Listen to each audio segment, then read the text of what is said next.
Canada's 43rd Parliament is now in session. It's been a day full of pomp and ceremony. And policy, a chance for the government to lay out its agenda. It is a mandate to fight climate change, strengthen the middle class, walk the road of reconciliation, keep Canadians safe and healthy, and position Canada for success in an uncertain world. But in this minority, the government also needs to reach enough members from the opposition benches. We are very disappointed in this throne speech. I'm going to support the speech because I see in that speech many opportunities. We need to talk because it's not good enough. So what kind of message did this speech from the throne send, and what does it signal about the road ahead? It's been a busy day for At Issue, but they are back with us again now to decipher a little bit that throne speech. Chantal Hébert is in Montreal, Andrew Coyne is in Toronto, and Aaron Wherry is in Ottawa, although inside, lucky him. Okay, let's just maybe get sort of your general take on whether whether it sent the right message, I guess, to Canadians and to the other parties, the opposition parties. Chantal? I think that voters who supported the Liberals will find that this is the throne speech that they expected. I suspect many voters, notwithstanding the criticism from the NDP, will find that there's a lot there that could eventually be interesting. Mm-hmm. And the Bloc Québécois has cut to the chase and decided that while nothing is perfect, it can support the throne speech. So cutting any possibility of a psychodrama on Parliament Hill, on the survival of the government, but also cutting the grass from under the feet of the NDP, whose leader, Jagmeet Singh, seemed to think that he was going to be negotiating with the government over the throne speech. I don't think that's going to happen. It isn't. Okay, so Andrew, that to me sounds like the government sort of did what it needed to do, but I know that there are parts that were left out, parts of the country that felt left out already as well. Sure. I mean, you wouldn't be surprised by the contents of this, given the Liberal platform. Their aim is to round up the progressive vote that got away from them in the last election, or enough of it did to deprive them of a majority. So that's what they're going to do. If you were concerned, as many people are, about the divisions within the country, particularly in Western Canada, over the climate issue and over the oil issue, there were certainly precious little reach out to those kinds of voters, maybe less than maybe perhaps people had expected. But this is a government that is focused entirely on getting its majority, and it frankly doesn't need Alberta and Saskatchewan to get there. Okay, Aaron, your take on whether it did the things the government needed it to do. I mean, obviously, it sounds like it's going to survive. So from that perspective, it did. Yeah, I mean, it avoided, I guess, the problem of sort of falling into any major troubles or you know, a sentence here or there that would have really inflamed tensions or you know, rounded up the opposition parties to vote against them. I think they laid out a fair amount of territory here where you can see them working with the Bloc or working with the NDP to pass legislation. A few spots maybe on tax measures that maybe the Conservatives can work with, but I think this was maybe best understood as sort of setting the table in terms of where things are going to go, and now it comes down to sort of the details of exactly where and exactly how you do these things. So the one thing everyone agreed on during the special was that you had never heard so much about climate change in a speech before. How significant is that, and what does that tell Canadians about, if anything, about how serious the government is about pushing harder on that front, Chantal? Well, the devil will be in the details, but certainly for the space devoted to the issue, it jives with the fact that about 2/3 of voters supported parties that want or promise more action on climate change, and that was reflected in the speech from the throne. Remember, minority rule plays both ways. The government needs to survive, but the opposition parties need to justify why they can't support the government. Yes. Today we saw one party, the Bloc, decide that its voters would probably think it was more reasonable to support this than not. The NDP came to a different decision. Time will tell whether one or the other was wrong. Andrew. Well, the NDP may have come to that decision because the Bloc came to its decision. Yes, that's right. Or Once in you the know you're not reverse, gonna be bringing the because government down. it may have believed it could negotiate more. Yes, yes. Yes, but also, as I say, once you know the government's not going down, then you're kind of free to say, well, we That's can't right. possibly support this, Right. this thing. So we saw a lot of this game playing, of course, during the Harper minorities, when you've got three parties that all have to pull the lever at the same time to bring the government down. One or more of them always finds an excuse, particularly when they're not looking good in the polls. So nobody's interested in provoking an election just now, and you can see the government's in a strong position that way. We didn't hear a great deal of specifics about what it's going to do on the climate change file, as we didn't during the election. We've got this nice target of the net zero by 2050, but not much in the way of a roadmap of how to get there, not much of no clear on exactly what they're going to do on carbon pricing, where they're going to go, how high they're going to raise the price, that kind of thing. Perhaps we'll hear that later.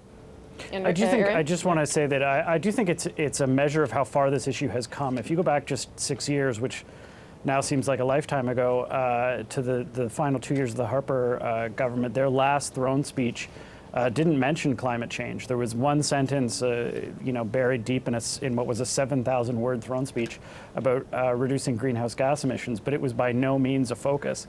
And even if you go back to 2015 with the Trudeau government's first throne speech, the environment and climate change were in there, but it was the third topic, and first and foremost was that issue of the middle class and ensuring economic security. So the fact that the Liberals put it front and center, I mean, I think that is a nod to where this Parliament can find common ground. What you didn't hear, of course, was any mention seriously about the deficit. There was a line about responsible fiscal plan, so that's disappeared off the radar. Maybe that's fair enough for now. But what more seriously is there's no mention here about how to raise productivity, how to get a faster economic growth track. That is absolutely serious when you combine that with the aging of the population. The costs that represented, the slowing economic growth that represents for years and decades to come is as serious a challenge, in my view, as climate change for this country, and it's getting a fraction of the attention. Chantal. To go back to climate change, but link it with the economy, the Liberals rightly, I think, see that voters now have a litmus test on being serious on climate change, and they see that the Conservatives are not moving on it, and as long as the Conservatives give them that advantage, they want to build on it. But what if the economy starts slowing down and things become a lot less rosy? Will the public's commitment to the climate change issue remain as strong? Or will it do what happened at the tail end of the 2008 campaign when the fiscal global crisis hit and suddenly Stéphane Dion's green shift was wiped away completely by realities on the economic front? I'm curious about that and how it plays out over the next 2 years. Well, I guess that speaks to what Aaron's saying. How much has public opinion moved over the past, 6 years or more on it, and how much are people willing to do? Can we spend 1 minute just sort of talking about the Conservative reaction? There wasn't a lot there, but Andrew Scheer was happy to talk about something other than himself, I think, and said that he was disappointed that there was not a lot of talk about the oil and gas sector, certainly no talk about pipelines. Does that speech do anything for him, to him, for the Conservative Party in terms of how they have to move forward over the next at least couple of weeks? Andrew? Well, I think he had to speak to that. It was a significant omission in the speech. He's representing a lot of people who are particularly interested in that. I get that the Tories have to reach out beyond that base and build that base in the future, but I think for today, that was probably the biggest takeaway for a Conservative-minded voter was the lack, and particularly for a Western voter, was the lack of outreach to the West. I don't fault him for that. I think he had to. Sure. Aaron? Yeah, it felt to me today like Parliament coming back. The throne speech was it almost felt like the government throwing Andrew Scheer a bit of a lifesaver. He's had a month and a half now of answering questions nonstop about himself and his own leadership, and now he finally gets to sort of direct some scorn at other people. That said, it did still feel like his reaction was as much about sort of preserving his own leadership, still running to be prime minister, as it was about the shortcomings in the speech. And I think that's fine for the short term. I do think he has to focus on getting through the April leadership review, and he's got to play to the issues that will help him in that regard. But it is still short-term thinking. How he expands that into a general election message, I think, is a question if he's still here in May. And it only plays to solidifying what he already has, but it continues to get in the way of expanding that tent. If he is serious about believing this parliament won't last for too long, and he's going to use 6 months to kind of bake into his persona pipelines, because he needs to speak to the people who voted for him, that puts the party in a very poor position to go in another election in the short term. Okay, so I only have about a minute left, but is this sort of the right way to start the second mandate with a minority government? Were the right kinds of signals sent, Andrew, or do we really have to wait and see what the follow-up is, where the action is? It depends what you mean by right. If you're talking about the I guess keeping people happy, I don't know, keeping yourself alive politically. If you're talking about the political interests of the government, yes. They had to make sure that they cover off their left flank. That's where the votes are for them. That's where their concern is. To the extent that they're all at all concerned, I don't think they're that concerned right now, but an election anytime soon. But they had to, their long-term ambition is to solidify that vote in the left that got fragmented in 2019. And this is certainly the first step in that process. Chantal? I'm guessing by doing things right, you also mean that the voters who supported the Liberals see a Trump speech that looks like what they expected from the party they voted for. I think the answer would be yes, and I think that does matter. 20 seconds to you, Aaron. Yeah, I mean, I don't think that throne speeches necessarily guarantee you much going forward, but I think I think they at least sort of established that they have an agenda they want to pursue, and they left some room open to working with the opposition, and they've, hopefully at least built up a little bit of momentum in the short term. But, by next week we'll be talking about real measures that they're putting in front of the House, and the conversation will move on pretty quickly, I think.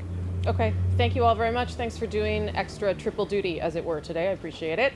Andrew, Chantal, and Aaron. Before we go, be sure to subscribe to At Issue, the podcast. Look for it on iTunes and a major podcast app. Our website, cbcnews.ca/thenational.